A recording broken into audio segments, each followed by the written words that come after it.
Thank you for listening to Upaya's Dharma podcast, an extraordinary series of talks from some of the finest teachers in the world.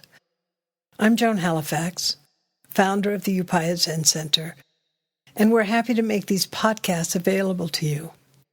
Please consider making a donation so we can offer these recordings freely. You'll find a donation button on our podcast page. And thank you so much.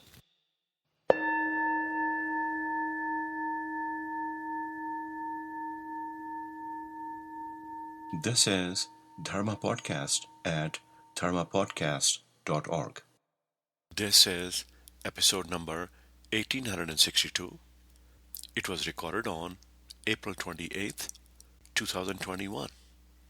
And it is titled The Path of Grief, Justice, and Liberation. The speaker for this episode is Lama Rod Owens.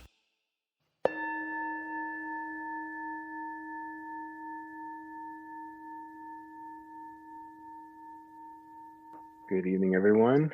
Welcome, Lama Rod. Wishy Joan is on here.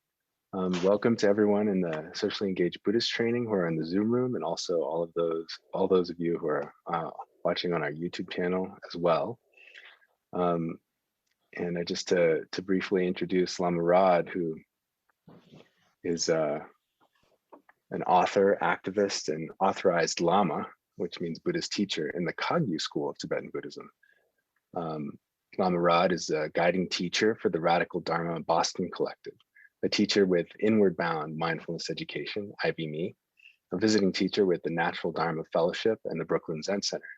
And Lama Rod is also a faculty member for the IBME's teacher training program and for the Harvard Graduate School of Education's professional education program in mindfulness for educators, and has served as a guest faculty member for the school's course on mindfulness for educators.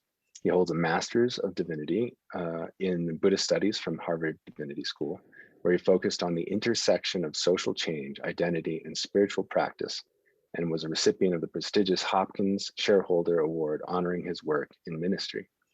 He is co-author of Radical Dharma, Talking Race, Love, and Liberation, which explores race in the context of American Buddhist communities. And he's the author of Love and Rage. And tonight we'll get to hear from him about the path of grief, justice, and liberation. Thank you so much, Lama Rod. And for those of you on YouTube, you'll be, we'll watch the talk and then we'll say goodbye, and the SCBT will continue with a brief Q&A afterwards. And I would like to personally welcome you, my dear Dharma brother. I'm so grateful that you will speak to our community, particularly at this time. My heart to you. Thank you so much, Roshi. Thank you so much for inviting me to share tonight. And I'm also really grateful to the community for having me.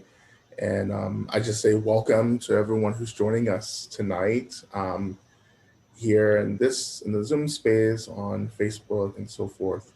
I'm really moved to be sharing this space with you as well.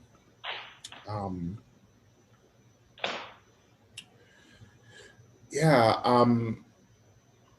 really, I'll start by saying tonight I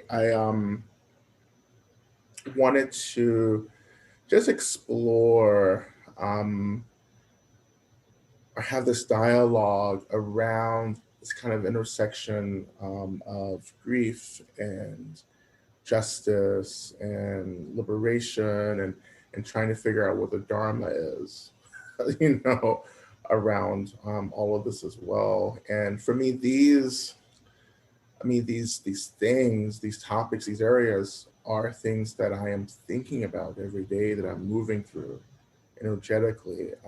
I am calling in my practice to hold space for me as I move through the arising of, my own experience of grieving and mourning, and grieving everything, not just one thing in particular, but this fundamental grief of being in this realm, being in a human body, and being in this time, this period, this experience of so much struggle. Where so many of us are really struggling to get the resources that we need, not just to be happy, but to be safe, to be free from trauma, to feel connected to community and to others, to feel as if they are not being erased, to gather the basic resources to balance what for many of us seems to be this overwhelming discomfort right now, this overwhelming anxiety, fear. So grieving, for me, grieving everything and allowing myself to grieve, right? Seeing that allowance as such an important expression of my Dharma practice, right? And then also beginning to understand that as one of the things that I have to commit labor to if I am also interested in this work, in the experience of liberation, both social liberation and also ultimate liberation. As many of you know, for me, there's no ultimate liberation without social liberation, that I can't bypass the world to get to the ultimate liberation, that I have to move through the world, through my living, through my body, through my relationships with others, through phenomena itself, in order to earn the experience of the ultimate. To begin to use the relative as skillful means, which that skillfulness opens the door to the ultimate. And for many of us, I think that we would very much more prefer to skip over the messiness of the relative, or as we would say in Dharma terms, to skip over the mud, and just get to the lotus. But as we also know, that there is no lotus without the mud, which is another way of saying that we have to roll around in the dirt and get dirty in order to understand what the significance of flowering into a lotus means. Like, you have to earn the lotus. We're just not sashaying around, dipping into, just trying to reach in and grab the lotus, like the lotus you see on my shirt from the Buddhist Peace Fellowship, the beautiful logo. It's just like, we just want to dip in and kind of grab the lotus and say, oh, we've done it. But what Buddha Dharma actually is asking us to do is to step into the mud itself, to step into the confusion, to step into the chaos. And quite honestly, we're already in it to begin with. So what we're actually struggling to do, we're struggling to kind of bypass the fact that we're already wallowing in the mud to begin with. We don't want to acknowledge the fact that we're already muddy and dirty, because that's too complex, right? It's too complex to deal with that, because we just want to feel good. We want to feel good. Somehow we want to feel good and practice Dharma and get to the lotus. But again, as I was just really kind of leading us into at the beginning, is that, like, we have to move through the mud. We have to name the mud. We have to name the chaos, right? We have to name the suffering and say, there you are, and I'm in it. I am moving through this, but as I move through this, I am developing a sensitivity to clarity. I'm trying to get clear as I move through this mud. And not only am I trying to get clear, I am trying to give a shit about everyone else who's also wallowing through the mud. And especially, I want to care about the people who don't even realize that there's mud to begin with. So I'm getting clear. I'm trying to develop this care for others, which we would call wisdom and compassion, right? And when I start bringing this wisdom and compassion, this care and this clarity together, this creates this tremendous momentum, right? Where I begin to say, oh, there's this mud, but you know what? It's okay. It's okay to be muddy. It's okay to be dirty. I am not the mud. I'm in the mud, but I am not the mud. I'm not the dirtiness. And when we start having that experience, that clarity, that awakening, that opening, then that is the moment our lotuses begin to blossom. And I am not the mud, but here we are. Here I am. And what begins to deepen that awakening, that blossoming of the lotus, is also moving from this perspective or this central isolating idea of I or me into this perspective, this expansiveness of we. Like we're here. We're struggling to be well.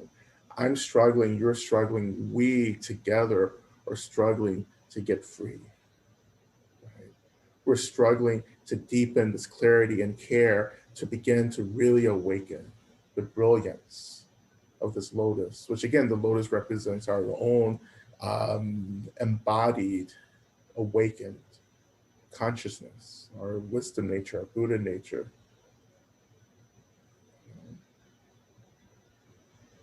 That awakening of that clarity doesn't mean things disappear. It means that maybe finally we allow everything to be in its place. And then we begin to understand the nature of everything. It's hard to figure out the nature of things when we're always fighting, accepting those things to begin with. Our energy gets siphoned off into the aversions, the pushing away of things, instead of into this really basic nuance practice of saying, oh, this is happening, this is here. Right? And for me to be in the most authentic relationship with what's present, I have to do this labor to accept it. I have to name, acknowledge, and accept the mud if I'm actually interested in moving beyond the muddiness. But to do that kind of work of acceptance, we have to move through what I call the brokenheartedness, which is this, for me, this utter fundamental disappointment that I have to deal with the mud to begin with. And for me, that brokenheartedness is also where my grief emerges as well. And this fundamental disappointment. And this is a practice that I do every single day.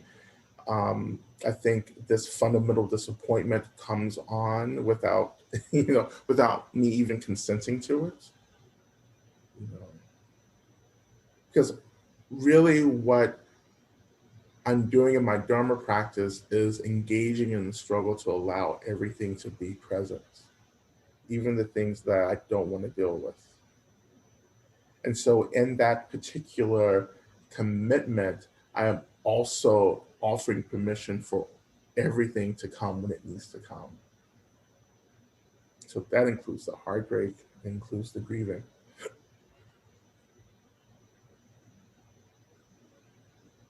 And I've talked about this before, the last time I was sharing space here in the community.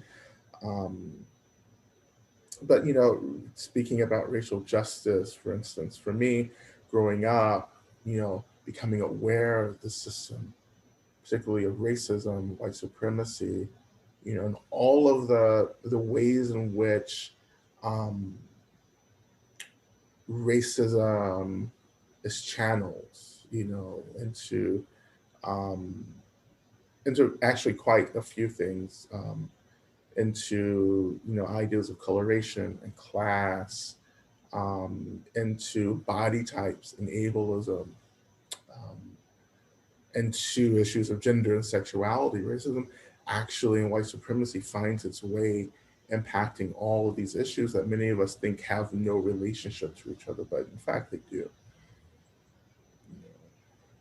Um, but when I was growing up, coming into the world, becoming conscious of these systems and these dynamics, you know, at the beginning, I really didn't accept the fact that there was racism. You know, I just, you know, it was just something that it was just a struggle. It was something that I didn't want to deal with. It was a source of pain. It was violence, you know, and it was always something that I was pushing away. It was always something I was fighting against. And I just thought, well, if I just fall against this, then that's what we're supposed to do. So I'm doing what I'm supposed to do, is to fight against it. You know, as I got older, you know, particularly moving to my activism and coming into Dharma practice and meditation, where I began to be shown and taught was that there was this even much more profound work of coming into relationship with this, again, this fundamental disappointment that there is a system that has created such intense, overwhelming violence for many of us. And that for most of my life up until that point, I had been avoiding that brokenheartedness. I was skipping around it, you know, and reacting to it. But I hadn't been able to do the work of moving into relationship with that fundamental brokenheartedness. And because was choosing not to do that, or because I didn't know how to do it, I felt like I wasn't doing the real liberatory work of disrupting the system of violence, right? And of course, that real fundamental liberatory work was about me, was about the ways in which these systems, racism, many systems, right, created this experience of trauma for me that made it hard for me to be in my body. It made it hard for me to be with my mind. That made me, well, that created this experience of being consumed by anger and rage, sadness, sorrow, frustration. And I was being consumed by these things because I actually wasn't doing the practice of actually tending to this basic, deep disappointment, this brokenheartedness. And that was keeping me from really being in tune with the actuality of things. And this seems completely abstract, I think, to some of us, you know. But I think that, again, for many of us, we talk a good game about social liberation, about certain issues that we're committed to, but we haven't really touched the issue. We haven't really felt the reality, the impact of that issue in our bodies and in our minds, and which has made it really difficult for us to have an empathy or perspective as to how these issues impact others, our communities around us. That we're terrified of that basic experience and brokenheartedness, which is also part of that experience, that these basic experiences that we feel maybe we won't survive if we allow ourselves to experience.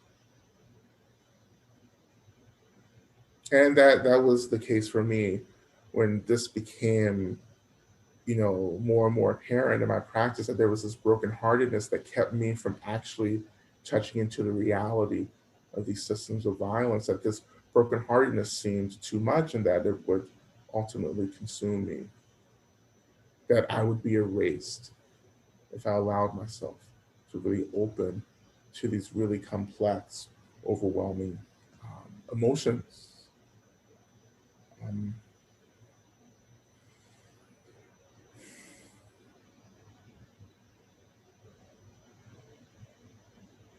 I think this is the part of the work that's moving into relationship with a brokenheartedness. I think this is the work that seems really isolating. Um, it's isolating, it's lonely. Um, it's not something that we go through and are able to make it like a fun, great social media thing that some of us love to do, right? It's not something that people want to see pictures of and live updates of, this moving through brokenheartedness. And this has been years of practice for me as I began to really move into the brokenheartedness. That it was something, it was work um, that meant moving to these deeper parts of who I was, and to begin to name these experiences and begin to allow the space, this natural space, to emerge, to hold everything, which space is always present, regardless of if I acknowledge it or not. But the work of being with a brokenheartedness is to remember that there is always space holding everything. And for me, coming from my tradition of Tibetan Buddhism, which is a tantric tradition, um, and working with a system of deity practice, that was this idea of space was something that I felt I was being led into skillfully through the practice um, of deities, particularly the practice of Tara, which in Tibetan Buddhism, of Vajrayana Buddhism, is female Buddha associated with compassion and liberation. Um, but for me, it was through the practice of Tara that began to lead me into the space that was holding all the heartbreak. We call the practice of Tara mother practice, and there's a system of practicing with the mother in tantric traditions. And the mother, the female aspect in tantric traditions is an expression of space itself. So when we say the mother, what we're saying is that nothing can exist without space. And so Tara becomes the mother of all the Buddhas, because Tara is an expression of the space that allows all phenomena to arise. And it's through my devotion to Tara and practice of Tara that leads me into a much more spacious relationship with my brokenheartedness.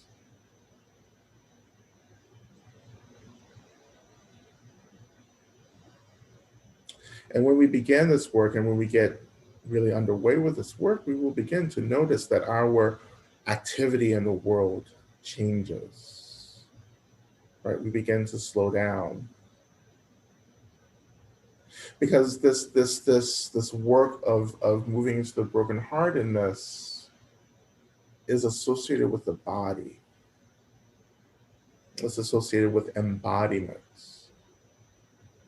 And embodiments for some of us, and this is myself as well, is a long, slow, multi-year project of bringing awareness back to my physical self, to the sensation of physicality, But what that has meant for myself and many of you, I assume, is that we have had to come in also into relationship with the trauma, which is also physical sensation.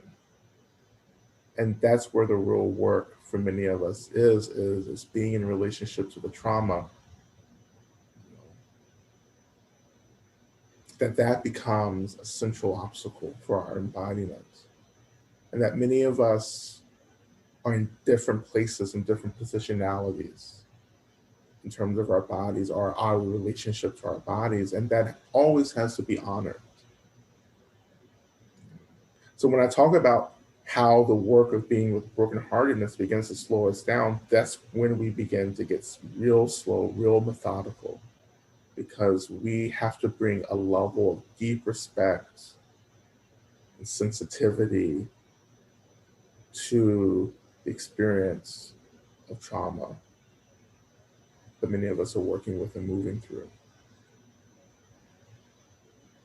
The body itself resides in the moment. The body isn't in the past, it's not in the future, it's just right now, it's right here. Our minds are everywhere. Our minds are nonlinear, actually.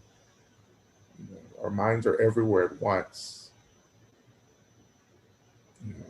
Our bodies are right here in the moment. So when we're coming back to the body, when the mind is coming back to the physical self, we're coming into this present moment, right? And the present moment isn't moving at the speed of the nonlinear.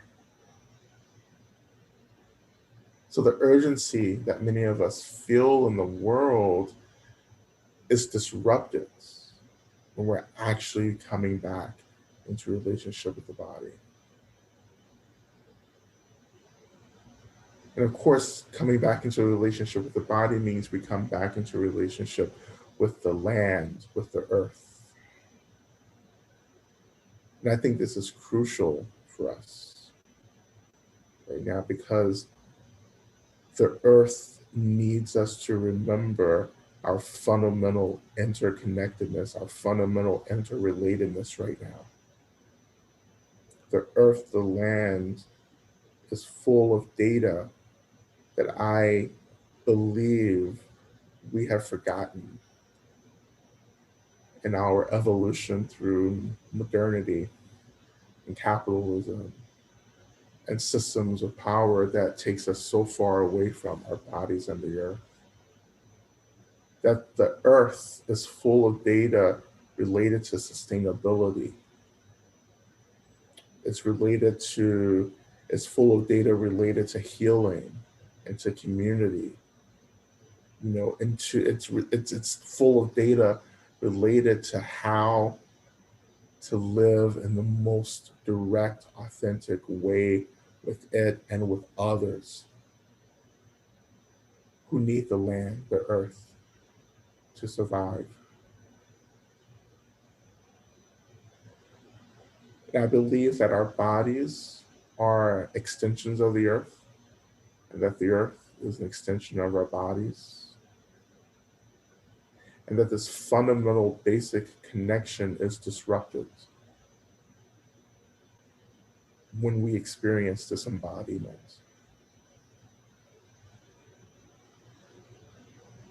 And it's not to say that if we don't ever experience embodiment, we'll never experience connection to the earth, which is not the case. But I do believe that we have to at least try, engage in the struggle of being back in a relationship to the body and the earth. And I think that is enough. Our attention is outward facing right now. Right? It's our attentions in the world, it's in situations, it's in court cases, it's in movements, it's in politics, it's in entertainment, it's in social media, and all of that great stuff that we all love. But the true work of liberation is about also learning to turn that attention inward, to bring that attention, energy, and labor back to the work of the internal world of the mind and body, how that internal world can open our relationship to the phenomenal world. That I began to move through the world eventually by first moving into my internal world and then beginning to relate to the external world through my internal world. To begin to love people, to develop compassion for people, because I've gone inward to develop compassion and love for myself. And that my capacity to love others is directly related to the capacity to love myself, not the other way around. Again, to bypass our basic experiences is the same thing as saying that we're going to bypass the relative to get to the ultimate. Instead, we have to go through the relative in order to touch into the expansiveness of the ultimate.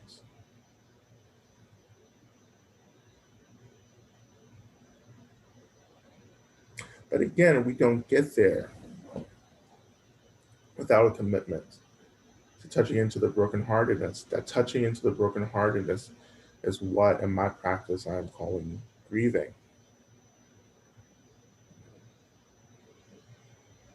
It's trying to figure out who and what I am within the context of so many things that are being lost, so many things moving around and shifting.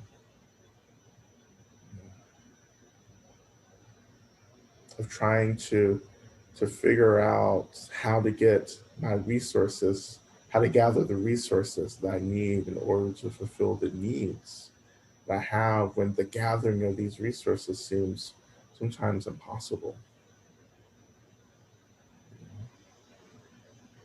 How to work for justice, right? How to disrupt systems of violence, when this work seems so impossible sometimes. And how do I allow myself to grieve that disappointment? There has to be grief in justice work. There also has to be anger in justice work. There also has to be love in justice work. There has to be compassion in justice work. There has to be community in justice work. I think the one thing that we really don't understand the positionality of in justice work is that of grief. How do I let my heart break, and how do I allow my brokenheartedness to be held?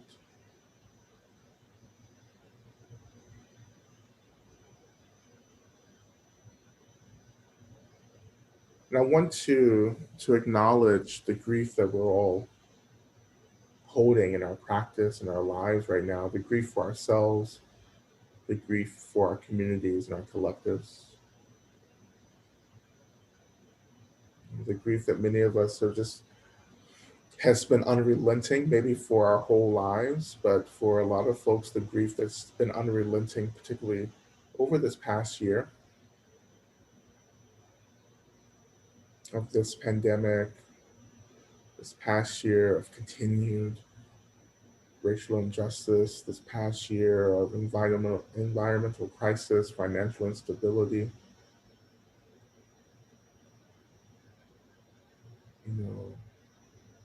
This period where members of our community are experiencing increased violence and aggression, particularly our Asian Pacific Islander community.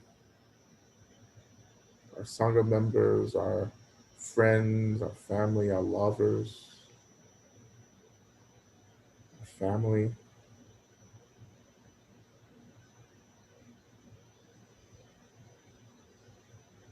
That this work of grieving means that I begin to touch into and hold space for this deep realization that if one person in my community is experiencing violence, that I am also experiencing violence, that we are experiencing violence. And grieving how easy it is for me to skip out of that expression of we. How easy it is to say, well, that's something that they're experiencing. That has nothing to do with me. That we have to actually do this labor to touch into this experience of us and we. That if one person is unsafe, then somehow I am unsafe.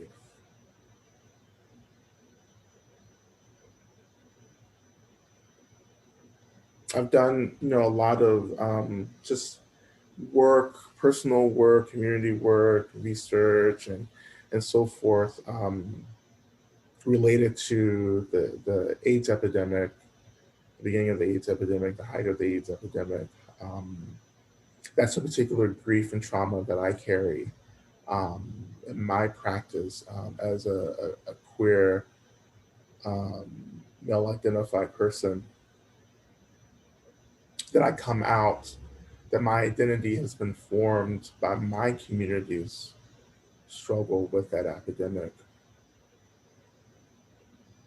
But even when that epidemic really began to become known in the 80s, into the 90s, I think one of the powerful kinds of rhetoric that emerged from, particularly from a lot of churches, Christian communities, was that we have AIDS, that we have AIDS.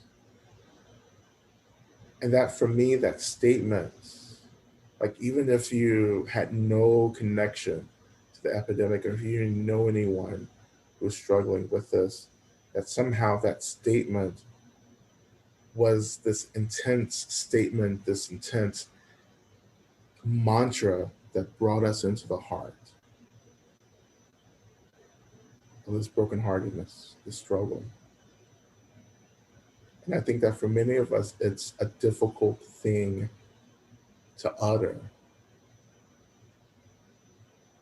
Even now, to say that, there are people, who are struggling around racial injustice, racial trauma, to begin to say, those are, these are Black folks or Asian folks who are experiencing this. But what would it mean in our practice to begin to shift into this mantra of saying, no, we're struggling with this. And as we struggle with this, how do I begin to see the ways in which I perpetuate this violence for others? Because this is about stepping into a shared experience where I begin to get curious about how I am a part of the suffering of others.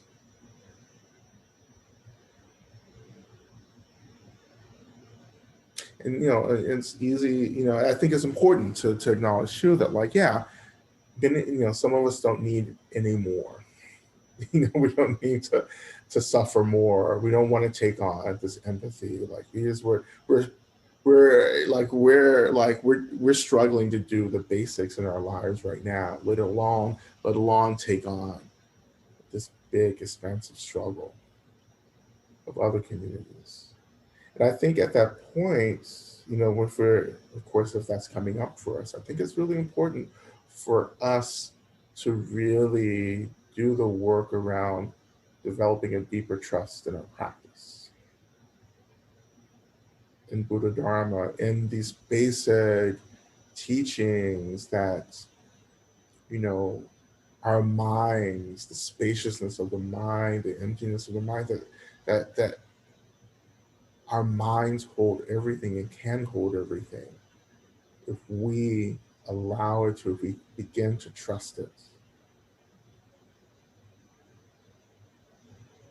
And that we move into this deeper relationship with the mind and begin to disrupt reactivity and move into a space of responsiveness.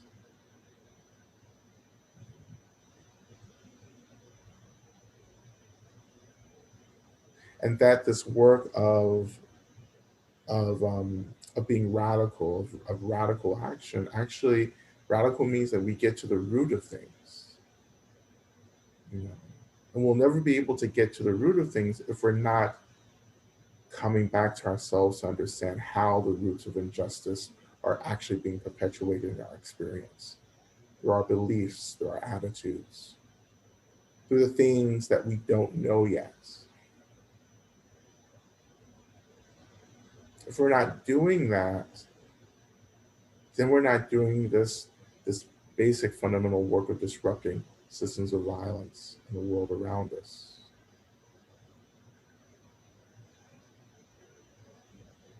You know, it's easy to go to the marches and the protests and to give money, you know, and to put our Black Lives Matter signs out in our yards and to wear our t-shirts, right? You know, that's easy, but not so easy to ask, wait, how am I a part of the system of violence? Even more so, how am I unconsciously enjoying this system?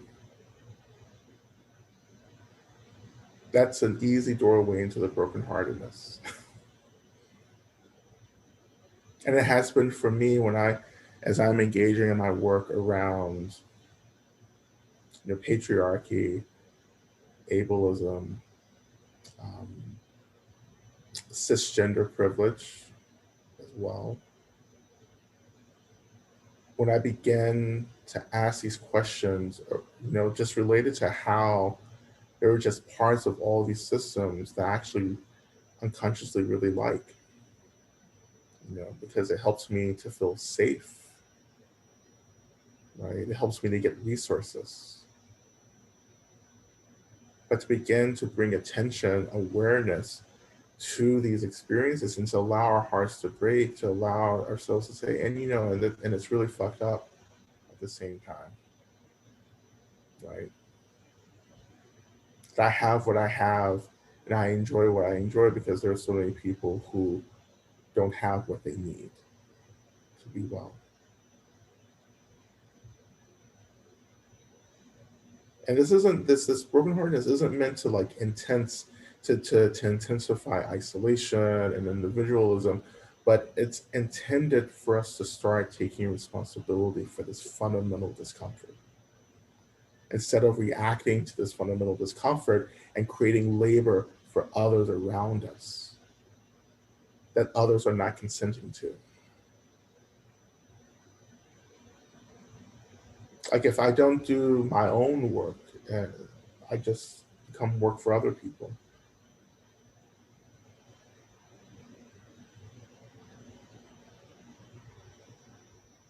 And again, the work slows down when you choose to follow this particular path. Like this isn't beautiful, great, pretty work that you can document. This is messy, it's ugly.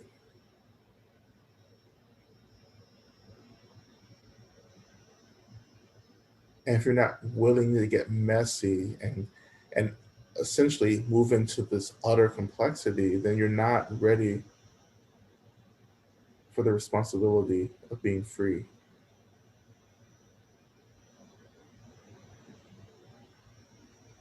Nor are you ready to free others.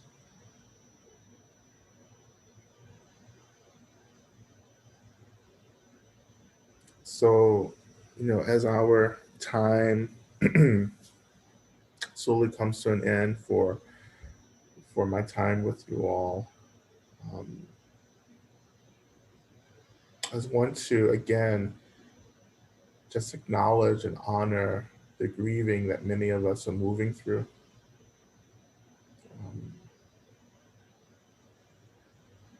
I want to say that it's your grief and it's also our grief that we're holding right now.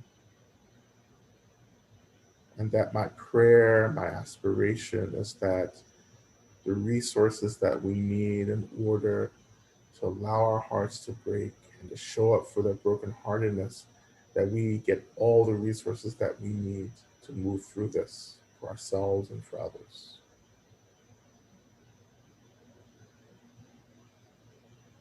And I pray that we make this work a fundamental part of our justice and liberation work, not just socially, but also ultimate liberation. I dedicate this time together, our work, this conversation, to our ancestors, all those who came before us, that they are freed from their experiences of suffering and trauma. I dedicate this time, this merit, this energy to our descendants, all of those who are coming after us. I dedicate this energy, this merit to all those living in this moment, that we all may be free from harm, that we all may experience happiness, love, compassion, may we all be safe and have all the resources we need in order to experience wellness, and that we all continue moving towards social and ultimate liberation together.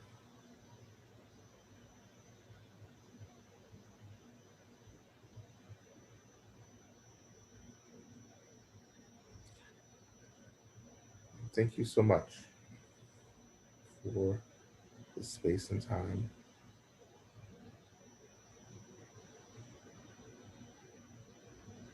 Thank you so much, Lama Rod. That was beautiful and really brings us into that feeling of one body, one responsibility. Thank you for that. And thank you for everyone joining us on YouTube. We're going to go into a SCBT session. So we wish you a good night and deep bows.